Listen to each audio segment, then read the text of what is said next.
A mera descriminalização do pote de drogas para consumo, na minha visão, apresenta problemas jurídicos e ainda pode agravar a situação que enfrentamos nessa problemática do combate às drogas, que é dever constitucional, nos termos do artigo 144, inciso 2, da Constituição da República.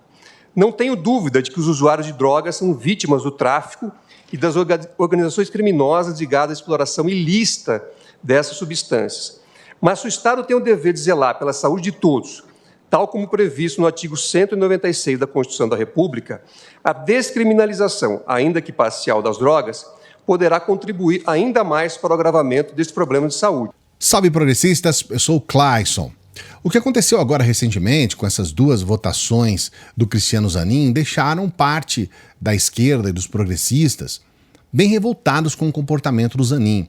O Zanin, ele vota contra a criminalização da homofobia e isso é algo assustador, porque nós estamos num momento do país em que crescem os crimes, que já somos recordistas, né? Nós somos, infelizmente, lamentavelmente, somos recordistas com relação a crimes contra LGBTs. Nós somos recordistas em assassinatos a mulheres trans, por exemplo, o que é uma coisa assustadora.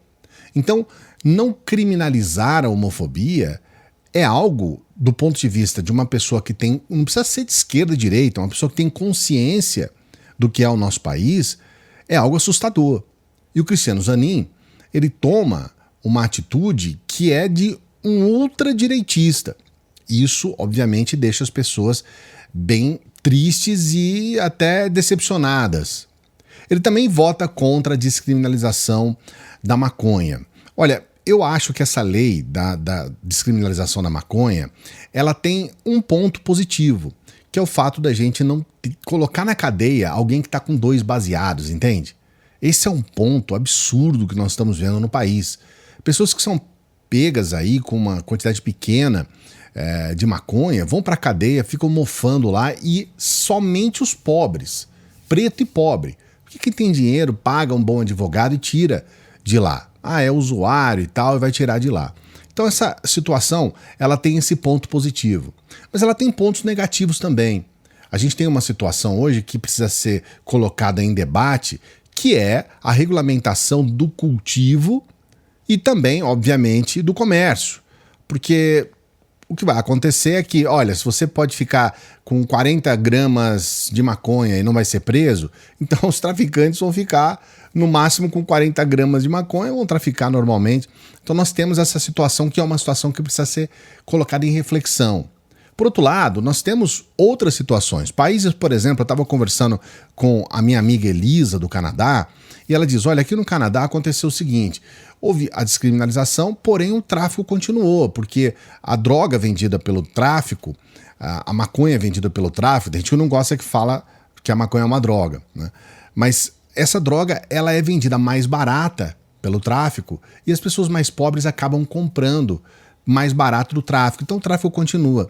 Porém tem um outro detalhe, mesmo que a descriminalização ela favoreça as pessoas que têm dinheiro, a classe média alta, os ricos, esse imposto gerado pelo comércio dessa maconha legalizada, ele vai ajudar, ele vai ser revertido para aquelas pessoas que são vulneráveis, que têm problemas com relação ao abuso de drogas. Então, mesmo assim, ainda há um certo benefício.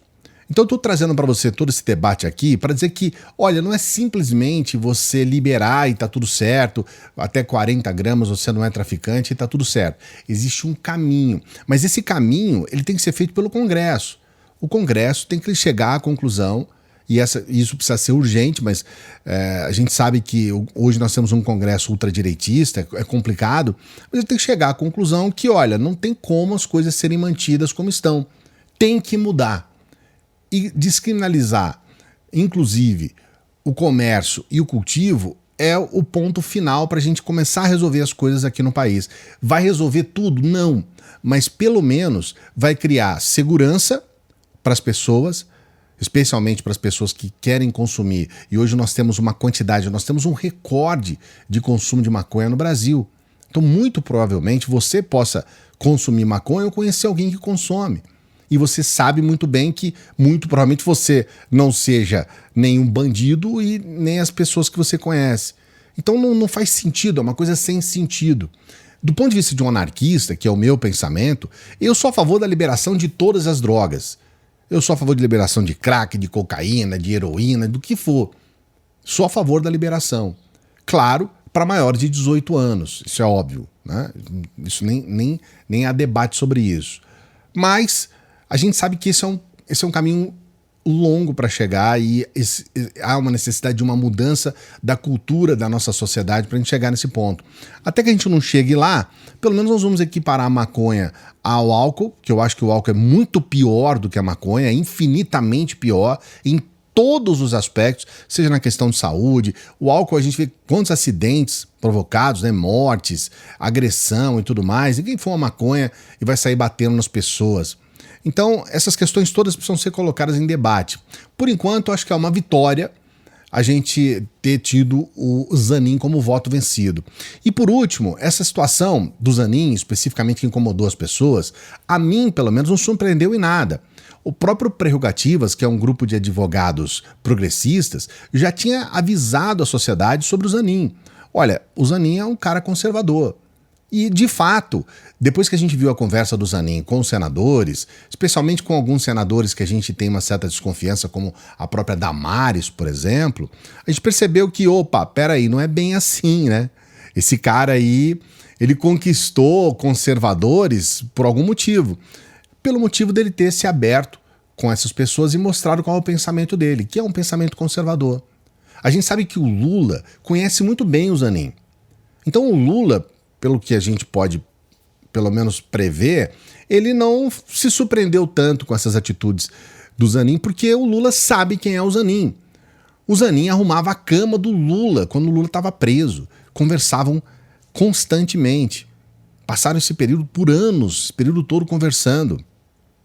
Então, o Lula sabe quem é o Zanin. E o Lula, o próprio Lula, ele tem um pensamento em alguns momentos que flerta com esse pensamento conservador do ponto de vista dos costumes. É o maior presidente da história do Brasil, inegavelmente. Não estou colocando essa questão aqui. Mas as questões, eu não sou filiado ao PT, essas questões precisam ser faladas com clareza, com tranquilidade e sem muitos receios. Do ponto de vista estratégico, muitas pessoas estavam dizendo, não é bom que o Zanin tenha esse comportamento, porque isso pode prejudicar o Lula politicamente. Eu considero exatamente o contrário, Esse comportamento ajuda o Lula, porque vai fazer com que o Lula se aproxime de um eleitorado que até então não tinha bons olhos em relação a ele. Nós hoje já temos essa última pesquisa que aponta que 25% daqueles que votaram no Bolsonaro consideram o governo Lula ótimo ou bom. Então, quer dizer, nós já estamos com uma mudança de mentalidade de gente que se considera de direita em relação ao Lula. E os conservadores também. Então, esse comportamento do Zanin, ele acaba atraindo também o pensamento positivo em relação aos conservadores. E isso vai espelhar no Lula. Então, estrategicamente falando, é interessante para o Lula, porque ele vai começar a virar um pouco o pensamento daquelas tiazinhas evangélicas, daquele pessoal que é conservador e não sei o que e tal, que vai começar a olhar o Lula com outros olhos. Agora nós temos o Messias, que muito provavelmente vai ser o próximo ministro do STF. O Messias é evangélico. Ele é filiado ao PT, mas é um evangélico. Isso também vai mudar um pouco o pensamento dos evangélicos em relação ao Lula. Claro, vai desagradar aqueles que querem uma mulher, por exemplo, no STF, de preferência uma mulher preta. Mas isso é muito difícil de acontecer. Vamos aguardar, aqui já é futurologia.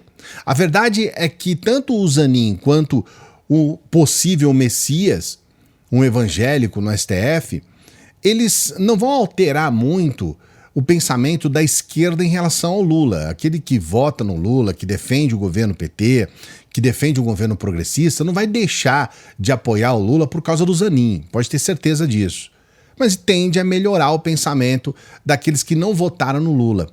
É uma questão polêmica, eu estou trazendo para você uma série de questões aqui que você pode discordar, então coloque aqui no comentário, né, a sua opinião a respeito. O que você acha a respeito disso?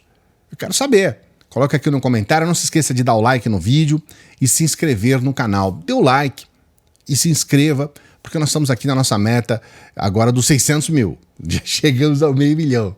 A próxima é os 600 mil. Bom final de semana, daqui a pouquinho a gente volta. Porra, você não deu like? Não, não é possível, não é possível. Você não se inscreveu? É para inscrever mesmo. Se inscreve aí, por favor.